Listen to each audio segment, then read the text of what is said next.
So I was all ready to record a Buy It or Bin for Curse of the Dead Gods. If you don't know about my Buy It or Bin series, it is essentially where I look at a new game and I tell you if it's worth buying or not.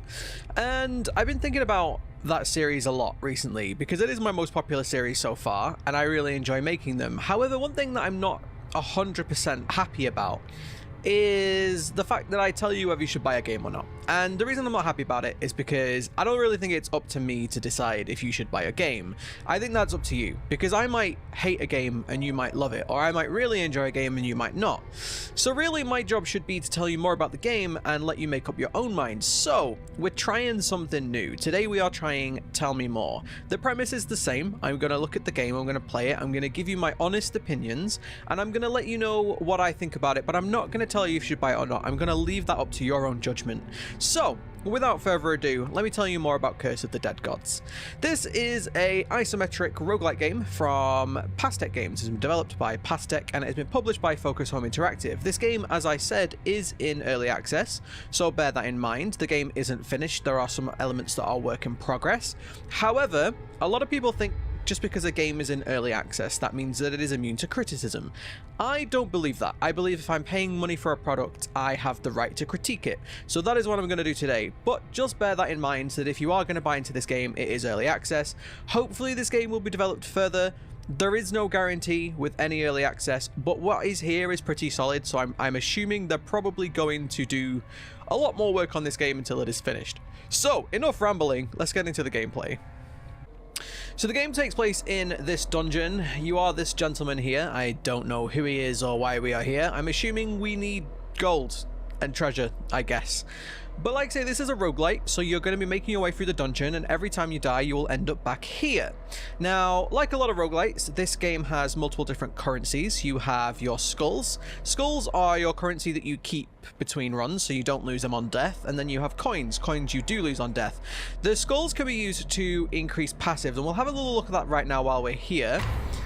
This is the passive system. I'm not going to go too into depth with it. You get to equip up to 3 at a time. Some you have to unlock by killing certain bosses or doing certain runs, and then you can spend your skulls to get them. The ones we're using right now, we can gain 5 constitution at the start of our exploration, which will give us more HP. We can gain an extra 1,000 gold at the start of every exploration, and we can also, whenever we defeat a champion, we're going to get double the gold that we are carrying right now. As you can see straight away, there are some work in progress elements here. We also have Divine Favor, which is basically a reroll. We'll get into the weapons and stuff later, but you can basically reroll a weapon and that costs 10 skulls each time you want to do that. So let's jump into a run. We'll go straight in and I'll explain some of the mechanics to you. So we're going to do a short exploration just so I can hopefully make it to the boss and show that off to you. And just like a lot of other roguelites, very much like Slay the Spire, you have a path here and you can choose whichever path you want to go, and every single room will tell you what's in it apart from these unknown rooms. So for example, if I take this room right here, there's gold in there. I know exactly what I'm going to get out of it, and then the next room will either be a weapon or an unknown. So I'm going to take the gold room. So one thing you may have noticed straight away is that in the bottom right hand corner of the screen there is a bar there, and that just increased by 20. That is your corruption meter or your curse meter. Every time this reaches 100, we will gain a new curse, and curses can have some positive benefits and some negative benefits. Some are more difficult than others, but they will usually make your run a little bit more difficult.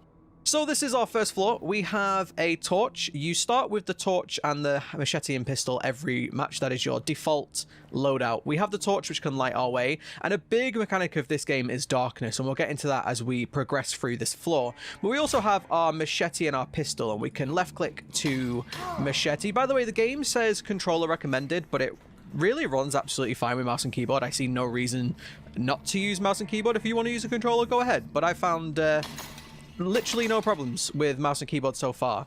But you can left click to use your sword, and we can continue to click to do a finisher, and we can also right click to use the pistol. The pistol will charge, and if you charge and release at the right time when it flashes yellow, that will be a perfect shot, which will deal more damage and can stagger enemies a little bit more easily. So let's jump in. As I said, one of the big mechanics of this game is darkness, and there are actually things that could be in the darkness that you don't know.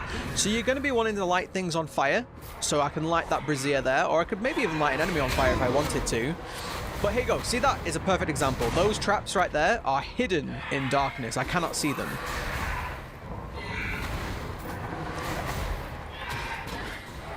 Oh, we're going to clear up some of these enemies, and you can see that the traps in the dungeon are actually helping me and helping the enemies. Now, one thing that the combat does do very well is telegraph the enemy's attacks. It's very obvious when an enemy's going to attack, and most times, if you get hit, it's your own fault. And I like that. It's very much a skill-based combat system, which I'm a big fan of. So there we go. We killed the enemies, and we got a new weapon drop, which is a dagger. Dagger will go into our secondary weapon. So the way that weapons work in this, you always have your torch. You cannot get rid of that. You have a main weapon, a secondary weapon, and a heavy weapon, and you can swap them out as you please. If I swap this out now, I'm going to lose my pistol, but I'm going to gain this dagger. So daggers act a little bit more differently than pistols. I'm actually just going to keep my pistol for now. I like having a bit of range, although this does give me extra damage per perception, which you don't have any right now, so I'm going to keep the pistol. There's a skull drop, no problem. But as I said, darkness is a big mechanic in this game, and things like traps are invisible to the eye unless they are in light, which can lead to situations where you're going to get hit by a trap, and there's really not a lot you could do about it unless you have the light. And there are different ways you can get more light. Like I say, you can light these torches, you can light certain objects in the environment on fire, including enemies, and that will light up your way and make it a little bit easier for you. So the next room is going to give us a weapon, so I'm going to take that. And you can see we got another 20 corruption. You will gain 20 corruption every time you pass through a floor, no matter what you do. Enemy attacks can also give you corruption, and there are certain other ways you can gain corruption, which we'll find out in this room as well. So I'm going to fight these enemies. I'm going to try and avoid as much damage as possible. Another thing you can do is you can chain your combos together.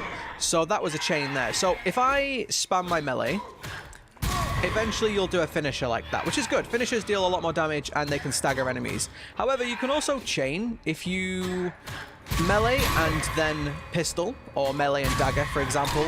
You can do different abilities, which is kind of cool. And you gotta try and learn what the best moves are in each situation.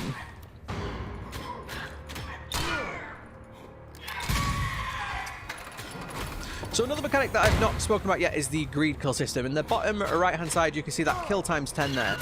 Every time you kill an enemy, you get a little window, and if you continue to attack other enemies, that window will carry on. The higher you chain that together, the more gold you will get. So it kind of gives another risk-reward element to this game, where you ideally want to be dodging all damage and playing it very safe. But if you do play very aggressively and kill lots of enemies together, you will get more gold, but you're probably going to get hit more. So this is the reward of the room. This is the weapon, so we get to choose one. Now what's really, really interesting about this game, which is I really enjoy quite a bit, is that every single thing you can buy, whether it be a relic, a weapon, or whatever, has two costs. You can either offer gold, which this hammer here costs 560, or you can offer blood, which will give you 20 corruption. So what that leads to is there'll be times where you'll see a weapon that's really good and you really want it, but you can't afford it because you don't have enough gold. You can risk the corruption level if you want, which will make the game more difficult as time goes on, because the more corruption you have, the more curses you will have, and curses can really, really hinder your gameplay. And in fact, if you get all the way till 5 curses, the last curse, the final curse, that is very, very, very difficult to deal with. I don't really want to spoil it, but the final curse is very, very difficult. It makes your run almost impossible. Not quite impossible. You could potentially do it, but you would have to be very, very, very, very skillful to do so. So just in the interests of this run, I'm actually going to take this one, and I have the gold for it, but I'm going to use the blood just so we can show off the curses a little bit more. So this is a main weapon. It's a mace. It does 2% base damage per level of relics carried. Also does 30% damage while in darkness. It does 10% base damage if secondary weapon is pistol, which I have, which is good. And it also restores 1% of max health for each enemy killed. Now that only includes kills with this weapon. So we're going to do that. We're going to offer blood, which will gain us 60 corruption, which is quite a lot. But we didn't spend any gold. So now we have our new weapon, which is cool. And we're going to move on to the next floor. Also, there is darkness here. You got to be careful. As I said, there could be traps there. So the next room is stats. So this will be very similar to a weapon. We'll get to choose which stats we want at the end. And here is our first curse. So, volatile remains. Enemies killed while burning explode after a short time. So this is what I was saying earlier. This is a curse, but it could also be a blessing. So enemies exploding could hurt us, but it also could hurt enemies, which most things in this game can hurt enemies. Traps can kill enemies. explosions can kill enemies. Pretty much anything that can kill you can kill an enemy too, which really adds to that skillful gameplay. Now, as I said, if I wasn't carrying my torch right now, these are absolutely invisible, even if you're standing right on top of them, which really makes this game quite difficult at times, especially if there are a lot of enemies and traps on the screen at one time. You can't really fight with the torch. You can hit enemies and set things on fire, but you can't really fight with it. The enemies really telegraph their attacks. 9 times out of 10, you're getting hit, it's because you got greedy or you weren't paying attention. Now, sometimes it is a little bit difficult when there are many enemies on screen, but again, that's part of the skill-based system in this game. Now, this is a cracked wall, just like a lot of roguelites. You can get in there if you can explode it. One thing I will say about cracked walls is that there's been quite a few that I found that I have no way to explode. And I don't know if that's because of the procedural generation, I'm not too sure, but there's quite often there'll be ones where there's just no way into them. And it kind of sucks when you can see a bunch of gold off screen that you just never had access to. There we go. See, that was invisible even with my torch out. You got to be super careful in this game.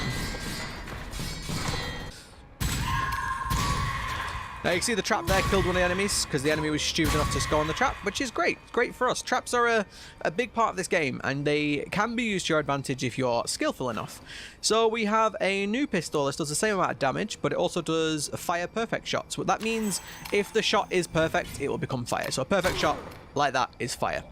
So now we have a stat upgrade, and stats work in a little bit of a different way to weapons. So you can either take 10% damage, or you can take 25% gold find, or you can take both, but both will cost you more. And again, just for the sake of this video, I'm going to offer blood, just so we can get that curse meter up. So there we go, now we have some extra stats, which will hopefully make it a little bit more easy. However, we are now going to trigger our second curse, because we're going to get to 100. So we're going to go to a relic room, and gain our second curse of the run.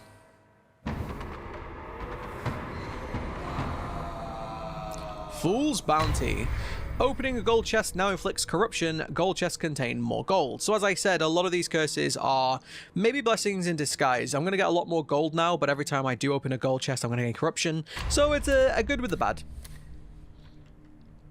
One thing I do want to talk about, and this is a little bit of a criticism, but something that I've definitely noticed. I have played this game for around 6 hours now, and I have noticed a lot of the same room configurations. I've noticed a lot of the same weapons, even the rare weapons I have noticed the same ones over and over again. Now, this is probably because the game is in early access, and I'm hoping there'll be more content added on in the future, but just beware that if you do pick up this game now, you are going to be coming across the same things over and over again.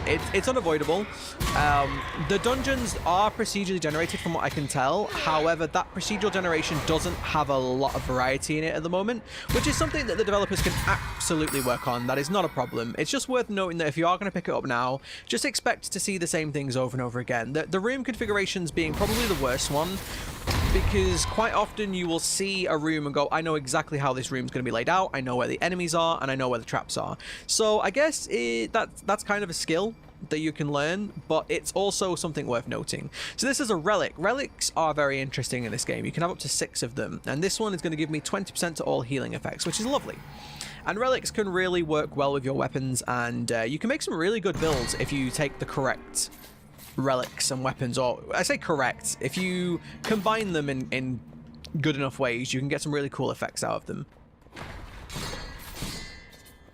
Alright, here is our reward. So we can choose a relic. So we can either get 2% of max health when an enemy is killed by the environment and 2 dexterity. We can get minus 20% gold offering cost, which will make things in these shops cheaper, and 2 constitution. We can also get each greed kill removes 2 corruption. Removing corruption I find to be quite good, because that's going to let you carry on the run longer. If you do hit the final curse, your run's probably over. So you want to be mindful of that. I think we're going to take that one. I'm going to take it with gold. So I haven't really gone through the stats yet. There are 3 stats in this game. There are Constitution, Dexterity, and Perception. And these stats are the ones here. So Constitution will give you more maximum health, Dexterity will give you more damage, and Perception will give you more gold find. So those are the 3 stats, and having more of them is always pretty much a good thing. These are your curses, these are your relics, and these are your weapons. You can check these at any time, and they usually give you a little bit more information about them. So we're coming up, I think, nearly towards the boss. So we've got a few rooms left to go. So one thing I haven't mentioned yet, which is actually a key component of this game, is the stamina meter. So below the character, you say I have those 5 dots. Those are your stamina, and pretty much every action you do will cost 1. So shooting an enemy, that costs a stamina. Doing a full melee attack swing, that'll count as 1. Rolling counts as 1, and so on. Now, you can actually get stamina back in a number of ways. I actually got one back there by perfect rolling. If you roll at the perfect time, which at the last second, you will get one back. Killing an enemy will get you a stamina back, and parrying, I believe, also gives you stamina back. I'm not very good at parrying. It's very much like Dark Souls parrying. There's a very small window to parry an enemy, and I'm not very good at it, so I don't do it very often. But I don't... There we go. There's a parry. I did one. I haven't found that I've needed to do it, but parries are kind of powerful if you can pull them off. But again, also very risky.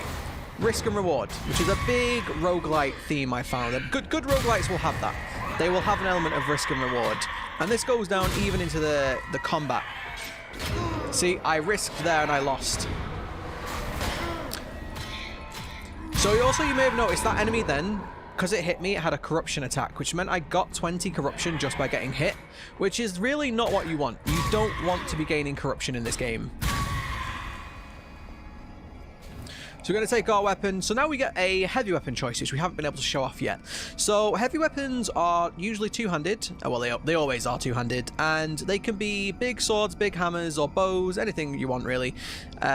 This is nice fire attacks and stuff. This one has perfect shots, weaken enemies, and this one has fire attacks too. Usually, your items you have, they go from lower cost to the left, higher cost to the right. And usually the ones on the right are the better ones. They cost more. And I'm actually going to use blood again. I don't have the gold right now, but I'm going to use blood to take it. I don't think we're going to hit maximum curse in this run, so we should be okay. But there we go. Now I have a bow. Bows work very similar to the pistol. You want to release the shot at the perfect time, and that will deal more damage and usually has some secondary effect too. This is the final room before the boss, and I will show off the boss, and we'll have a lot of talk about that too. But this is my third curse. And curses are completely random, by the way, which is another thing. You will start to see the same curses over and over again. There doesn't seem to be that many curses in the game at the moment. So regular enemies are concealed while in the shadows, and concealed enemies are revealed by light and when attacking. So this is actually this one makes it a little bit tricky, because you can't see enemies in the dark at all, which... until they attack, of course.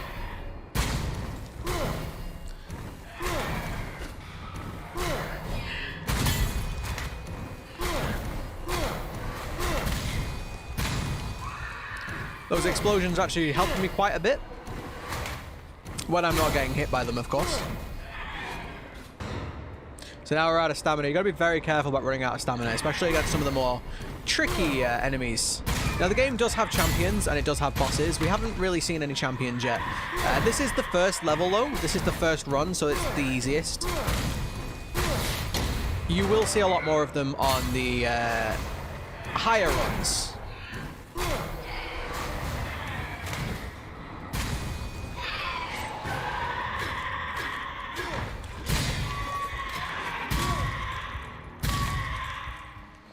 There we go, nice and easy. So we got another choice of a weapon. We can either have a hammer for our two-handed, we can have a pistol, or we can have a claws. Claws are very fast weapons, and I like them quite a bit. They do usually a little bit less damage, but you get a lot more hits in, so it kind of balances out that way. This one is a slight upgrade, but it does do 30% damage against elites, champions, and bosses, which is very nice. This one is fire attacks. We've actually got a decent mace already, so I'm going to take the pistol, and again I'm going to offer blood because I don't have the gold for it.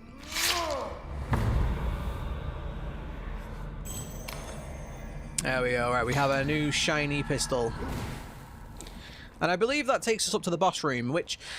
bosses are interesting in this game, and they call it a champion. It's the boss. Completing this one will end the run. Bosses are interesting in that there are 3 of them so far, and they are always in the same order. We have a curse. We have Auric Malediction. Why can I not speak today?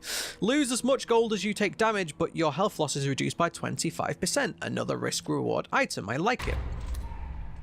So, In the short run, which we are doing now, there is one boss. In the medium run, there are 2 bosses, and in the long run, there are 3 bosses. Now, one thing that's a little bit disappointing is that they are in the same order every time. What I mean by that is this boss we're going to see now is also the first boss of the second run, and it is also the first boss of the third run. And I don't know if that's intentional, but you will be fighting this boss every single time you get to this point in this run. And you're going to be fighting it in the next one, and you're going to be fighting the next one after that. And I don't know, it's kind of frustrating. The boss is great. I really enjoyed it, especially the first time I played it. But once you've fought it 5-6 times and you're going to be fighting it every single run, it just seems a little repetitive. And it's really a shame. A lot of the roguelikes will randomize the bosses. And I almost wish that the game would do this. Now, I think this boss is easier than the others, and that's why you're fighting it first every time. But it would be nice if there were more easy bosses, if there were more tier 1 bosses, if you will. I say this one's easier as I fail miserably with it.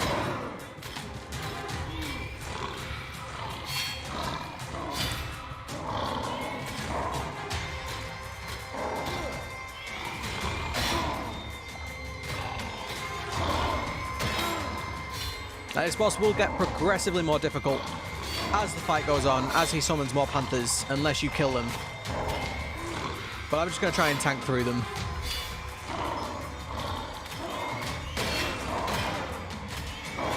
So one thing I have learned is that enemy ranges on their attacks seem to be a lot higher than you think. Quite a lot of the attacks have a higher range than their animations, so you've got to be a little bit careful of that, but that's just something you learn as you get better.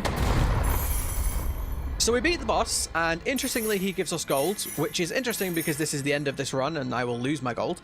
But he also gave us some skulls, and if you are on higher runs that have more than one boss, you will get gear from them too. But this is the end of the run. We're going to go back to the hub area. So there we go. Killiz Puzar, the Blood Hunter. We killed him. So that is a run, and successive runs are pretty much more of the same. So if we look at the missions here, again, some are work in progress, and I can't get over to the Serpent yet. But that was a short exploration. We also have a medium one, and we have a long one. Now, medium is 2 bosses, and long is 3. And so you can see that curse meter, because the curse meter is exactly the same no matter how long the run is. And you see how quickly we were gaining curse on that run. Now, admittedly, we were spending a lot of blood, so that was why our curse was filling up. But with longer runs, you've got to be a lot more careful about how you spend your blood or how you manage your curses. So we're going to go and do a long one. You can see here the long one has 3 bosses, so it's 3 times the length of the one we have done, and I'm probably not going to make it. I haven't managed to beat this one yet. I've beaten the second one, but I've not beaten the third one. But we'll go in, we'll get a weapon, and I will give you my final thoughts on this game. So this game is really fun. I really enjoyed the base gameplay. The combat is smooth, and everything so far works really well. I've not encountered any bugs, and there's nothing in this game that just feels broken or unfinished, apart from of course the lack of content, the missing and work in progress content. Of course, that is a symptom of early access, and it's something that I don't really enjoy, but if you're going to buy a game in early access, then you have to expect that kind of stuff. I do think the one thing about this game that lets it down at the moment is the lack of content, and that is absolutely fixable. That is something that the developers can add on in time, and even games like The Binding of Isaac, when that first came out, didn't have as much content as it has now. Now, I'm not saying that I want to see DLC for this game. This game isn't finished. I want to see the game be finished first. But what I really do want to see is more content added. I want to see more enemy variety, because there isn't really any. There's maybe about 6 different types of enemies so far, and that is it. I want to see more boss variety. I don't want to be fighting the same boss every single run over and over again. I want to have a little bit of variety there, and I want a bit more map variety. Now, weapon variety is okay. There are different weapons. There are different rarities as well. I found a rare sword on one of my previous runs, which was really, really interesting. It dealt double damage, but it also made me take double damage. The only problem with that is I found that sword twice. It is the rarest sword I found, and I found it twice. Again, curses also, there's not that many. The final curse, there is only one. Again, I won't spoil it for you, but there is only one final curse. I went through 3 different runs and maxed out my curse meter as much as possible to get to the final curse, and every single time it's been the same. So either I've been super unlucky or the final curse is the same every single time, which again, that's fine. I would like to see a little bit more variety across the board, to be honest. But what is here works really well. The game is very fun. It doesn't quite have that one more run feeling like Slay the Spire. You definitely want to keep playing it. It's not quite as addictive as Slay the Spire or Binding of Isaac though, and I think that is mainly due to the lack of variety. If the game had a bit more variety and a bit more, I kind of want more choices. If the game had more of those, then I think this would... It really has the potential to be very, very addictive and take up a lot of your time. But as it stands right now, I've played around 6 hours of it, and I'm kind of like, oh, okay, I want to wait till there's more content. And I think that's how most people are going to get. You're going to have a really good time with it, and then you're going to go, right, okay, I want to see where this game goes. And that's a good thing. It shows that the game has potential, and this game absolutely does have potential. 10% base damage with pistols, I'll take it. There is a lot of potential here, and I think the developers have done a really good job with what they've done so far, and I'm excited to see where they go in the future with this game. Ouch. I forgot to get my torch out. See how easy that was? But yeah, it is good. I don't want to tell you if you should buy it or not. As I said at the beginning of the video, I don't really feel comfortable telling people if they should pay money for a game or not. What I want to do is tell you how the game is. I want to tell you as much about it as I can and let you make up your own mind. All I will say is if you are thinking of buying it, don't let me stop you. Just bear in mind that there is a little bit of a lack of content at the moment. That is the main problem with this game, which is 100% fixable. But what is here is good, and it works well. You can see my poison right now. Poison is a pretty cool mechanic. You can stack it up and it'll do damage over time. But what is here is works really well. It is very well developed. The game looks gorgeous. I mean, that's very subjective, but I think the game looks great. The art style is fantastic. The combat feels very smooth. I've never ever felt cheated in combat. I've never felt that a hit or a death was, I mean, that was entirely my fault, but I've never felt that a hit or a death was unfair. It is very much like the Souls games. I know everybody says, oh, this is the Souls, yeah, this is the Dark Souls of whatever, but the combat does feel similar to Dark Souls in the fact of that if you get hit, it's probably your fault. You never feel cheated. Enemies aren't so difficult that you can't kill them. They're not so fast or anything like that. You absolutely can kill everything. You just have to be very skillful, and the better you get, the more easily you'll find these enemies. But yeah, this is pretty much all I have to say about this game. It is really good and really fun, just there's not enough of it. And that is, I guess, a problem with early access. But I feel like I need to make a video on early access because I'm not the biggest fan. I really don't like early access. Now, some games will abuse early access. This is 100% not one of those. This is not an abuse of early access. This is exactly what early access should be for. Games that are really good that just need a bit more development time and probably need the funding for it. And this is what early access is all about. If you want to get involved with the game as it develops, if you want to help shape it, if you want to give feedback, if you want to tell the devs exactly what you like and dislike, then this is probably a good time to jump in. If you want a finished product and you just want to play the game and have fun, I'd probably say wait. Again, I said I wasn't going to tell you to buy it or not. I'm not. I'm just giving you my own honest opinion and advice on it. But yeah, that's pretty much all I have to say. I have really enjoyed my time with it. I think it is very interesting and unique. It takes a lot of the roguelite genre and blends it with the combat, which is pretty good. I'm a big fan of the combat. So yeah, this has been my first Tell Me More. Let me know how you found the video. In fact, tell me more. Tell me more about how you enjoyed or hated my video. Tell me in the comments down below. I have been TheGrumpyBrit, and I will see you next time.